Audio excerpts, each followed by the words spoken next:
And speaking of reports and InsTech, there's been one quite interesting to this episode released quite recently. I wondered if you wanted to give us a sort of mini tour of your marketplaces and exchanges report, because we really enjoyed reading it, but our listeners might not have seen it yet. So what does it say and where can they find it?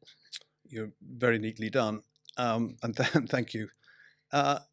Yes, I mean, this is an area which, for the reasons you've touched on, was always fascinated me, and I've had 20 years of experience in it, and then every now and again I get sort of a passionate desire to tell everybody what's going on in my mind, and this is one of those. It wasn't driven by our membership particularly asking to write about it, but I could see for myself the moving of the tectonic plates, and we now have a very well-resourced research team, so writing these things becomes fundamentally easier.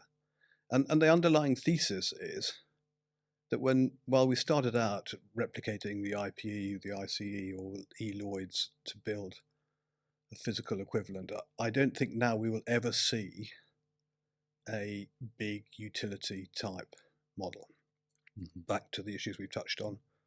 You can't get consensus.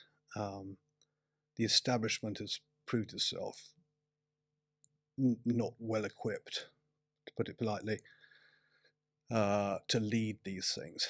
And therefore, I think the next generation, partly fueled by InsurTech, is these lots of individual platforms, to use your word, that are solving different problems. Some of them solve a problem of giving you access to different sources of capacity.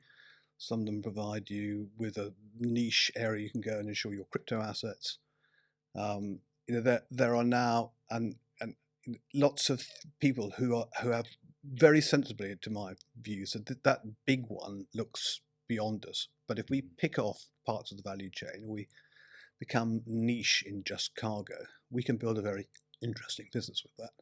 And that's the basis of the report. And we called it 10 ways in which marketplaces and exchanges are changing the nature of insurance, because each of those 10 categories are doing something new and solving an existing problem, of which, that's why we featured you guys, because you selected a problem to solve and you're solving it. And I'm sure when you are finished solving that, you'll go on and solve something else. That's what I like about this model, is it becomes highly doable, your original plan, and then those who are successful and can raise the money will go on from where they start to solve more and more of these problems.